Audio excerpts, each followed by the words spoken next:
तो आज मैं लुकिज्म के 4th एपिसोड को एक्सप्लेन करने वाली हूँ। मैंने इसके बाकी सारे एपिसोड ऑलरेडी एक्सप्लेन कर दिए हैं, तो वो आपको मेरे डिस्क्रिप्शन बॉक्स में मिल जाएंगे। तो चलिए एक्सप्लेनेशन को स्टार्ट करते हैं। इस एपिसोड की स्टार्टिंग में हमें योंग को घर आते हुए दिखाया जाता है। जो हैंडसम योंग होता है वो देखता है कि बाहर किसी के शूज रखे हुए हैं और वो घर के अंदर जाकर देखता है कि उसकी मॉम आई है। उसकी मॉम हैंडसम योंग को देखकर काफी ज्यादा हैरान रह जाती है और उससे पूछती है कि बेटा तुम कौन हो। तब वो उनको बताता है कि वो योंग का दोस्त है और वो उनसे कहता है कि हम दोनों साथ में ही रहते हैं। जैसे ही उसकी मॉम को पता चलता है तो वो योंग को उठाने के लिए जाने लगती हैं। अब हैंडसम योंग उनको रोकता है क्योंकि अगर अगली योंग उठ जाएगा तो हैंडसम योंग यहीं पर सो जाएगा। अब वो योंग की मॉम को बताता है कि जो योंग है वो बहुत ज्यादा मेहनत कर रहा है और वो दिन में तो स्कूल जाता है और रात में पार्ट टाइम वर्क करता है, वो भी एक शॉप में। और वो उनसे कहता है कि हम दोनों साथ में ही रहते हैं। तब उसकी मॉम कहती है कि तुम दोनों इतने छोटे रूम में एडजस्ट कर लेते हो। तब वो कहता है कि कोई प्रॉब्लम नहीं होती है। अब योंग की मॉम उससे कहती है कि बेटा मुझे तुमसे कुछ बात करनी है, तुम्हारे पास टाइम होगा तो मुझे बताना। इसके बाद हमें दिखाया जाता है कि जो हैंडसम योंग होता है वो अपनी मॉम को लेकर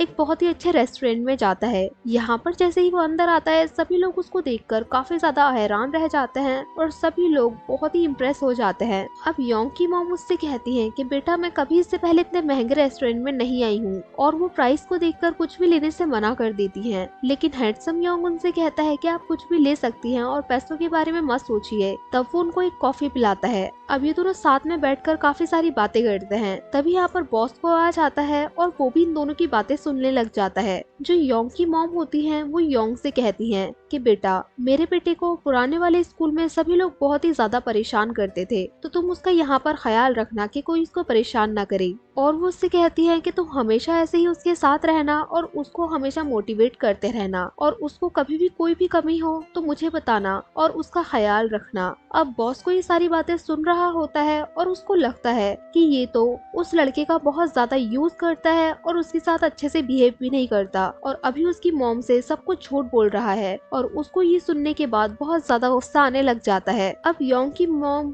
रेस्टोरेंट के अंदर पड़े हुए पुराने कर्टन को ले जाती है ताकि वो उनको बेचकर कुछ पैसे कमा ले। अब जैसे ही ये लोग कॉफी पी लेते हैं तो बाहर आने के बाद जो योंग की मॉम होती है वो योंग को कुछ पैसे देती हैं और वो हैंडसम योंग से कहती हैं कि बेटा तुम्हारा काफी खर्चा हो गया होगा तो तुम ये रख लो। योंग पहले मना कर रहा होता है लेकिन वो उससे कहती हैं कि ये समझो कि मैं अपने बेटे को ही दे रही हूँ, और वो योंग को बताने से मना करती हैं कि वो इतनी ज्यादा मेहनत कर रही हैं। अब जो हैंडसम योंग होता है उसको ये देखकर काफी बुरा फील हो रहा होता है कि उसकी मॉम उसके लिए कितनी ज्यादा मेहनत कर रही है, और वो ये सारा सामान उठाकर स्टेशन तक पैदल ही जाने वाली होती है। अब बॉस को योंग को पैसे लेते हुए देख लेता है और वो सोचता है कि ये उस बेचारे बच्चे को पैसे नहीं देगा और उसकी मॉम से इसने जानबूझकर पैसे लिए हैं। अब वो बाहर आकर हैंडसम योंग से कहता है कि मैंने सब कुछ सुन लिया और तुम्हें इसके लिए पछताना पड़ेगा। इसके बाद हमें दिखाया जाता है कि वो उसको लेकर एक सुनसान जगह पर जाता है और उससे पैसे मांगने लग जाता है। हैंडसम योंग को लगता है कि ये भी उन्हीं बुरे लोगों की तरह है जो कि लोगों को लूटते हैं और ये मुझसे पैसे मांग रहा है, और वो अपनी मॉम के पैसे उसको देने से मना कर देता है। जबकि बॉस को उससे इसलिए पैसे मांग रहा होता है क्योंकि उसको लग रहा होता है कि वो बच्चा अलग है और ये अगली योंग को पैसे नहीं देगा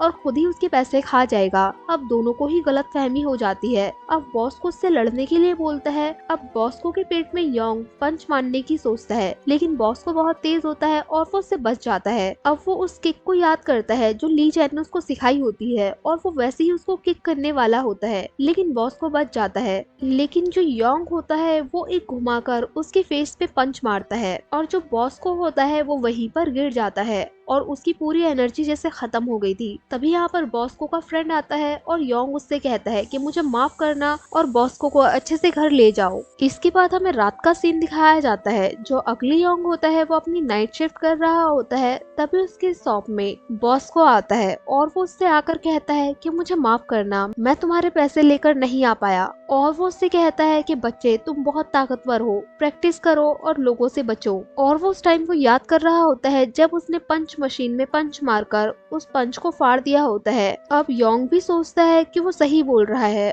और इसके बाद वो एक्सरसाइज करने लग जाता है, लेकिन उसे नहीं हो पाता। तभी हमें यहाँ पर दिखाया जाता है कि एक बहुत ही ब्यूटीफुल सी लड़की शॉप के अंदर आती है और वो यहाँ से कुछ सामान लेती है और योंग के लिए एक ड्रिंक छोड़कर जाती है और कहती है कि अच्छे से एक्सरसाइज करना। और यहीं पर यह एपिसोड एंड हो जाता है। सो गाइस, इसके बाकी के एपिसोड देखने के लिए जल्दी से इस चैनल को सब्सक्राइब कर लें और अगर आपको वीडियो अच्छी लगी हो तो लाइक करें, शेयर करें और कमेंट करें और सब्सक्राइब करें इस चैनल को ऐसे ही मजेदार वीडियोस को देखने के लिए। और हाँ, बेल आइकन को दबाना ना भूलें। Thank you for watching guys.